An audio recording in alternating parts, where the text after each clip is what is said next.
یہ جو یو اے پی اے ہے یہ بنایا گیا تھا پہلے شروع ایسی ایکٹیویٹیز کے لیے، ان لافل ایکٹیویٹیز، قانون کی نگاہ میں جو ان لافل ہو، غلط ہو. بعد میں ٹیرر کا اس میں اضافہ کیا گیا کہ ایسی ایکٹیویٹی جو دہشت گردی میں، آتنکواد میں شمار ہوتی ہے اس کے لیے ہو. لیکن آج جس طرح کو جنرلائز کر کے اپلائی کیا جا رہا ہے کہ ہر آدمی کے خلاف یو اے پی اے لگ جاتا ہے. ابھی آپ جانتے ہیں دلی دنگوں کے آروپ میں جن لوگوں کو بند کیا گیا تھا وہ کون لوگ تھے؟ انہوں نے اس دیش میں سی اے تحریک چلائی تھی. سی اے کا جو قانون، ڈسکریمنیٹری لا قانون بنایا گیا سرکار کو چنوتی دی تھی کہ آپ نے یہ جو قانون بنایا یہ بھید بھاؤ پہ مبنی ہے، یہ ڈسکریمنیٹری ہے. تو سرکار نے کہا اچھا تو آپ ہم کو چنوتی دیتے ہیں کہ چلو آپ کو یو پی کے اندر بند کر دیتے ہیں. تو یہ جو قانون بنتے ہیں، جتنے بھی سیاہ اور جتنے بھی بلیک قانون بنتے ہیں، وہ سرکار کے ہاتھ میں، پولیس کے ہاتھ میں ایک ایسا ہتھیار تھما دیتے ہیں جس کو وہ جب چاہے، جس کے خلاف چاہے، آسانی سے استعمال کر سکتے. آپ دیکھیے کہ ہمارے دیش میں جو قانون ہے وہ قانون یہ کہتا ہے، اور ہماری سپریم کورٹ میں بات کہی گئی ہے، a person is innocent unless proof otherwise.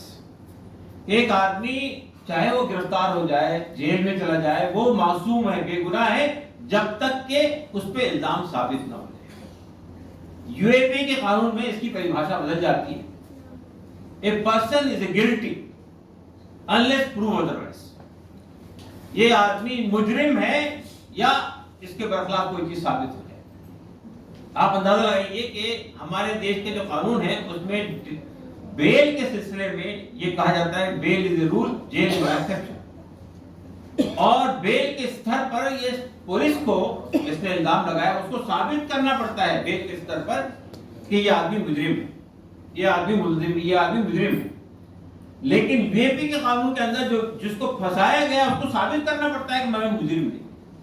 آپ سوچئے کہ یو اے پی میں بیل کی اپلیکیشن ایک سال تک، ڈیڑھ سال تک سنی جاتی ہے. کیوں؟ اس لیے کہ وہاں پورے قانون پہ بحث ہوتی ہے. یعنی پورا الزام جو لگایا گیا، بیل پہ الزام لگانے پورے قانون پہ گفتگو کرنے کی تحریک کو آگے بڑھانا چاہیے کہ ہم یہ کہیں کہ کسی بھی سیولائز سوسائٹی کے اندر، اور خاص طور پہ ہمارے جیسے دیش کے اندر میں، اس بات کی کوئی گنجائش نہیں ہے کہ وہاں یو اے پی اے جیسے بلیک لاز اور ایسے ڈریکونین قانون ہمارے دیش میں پائے جائیں.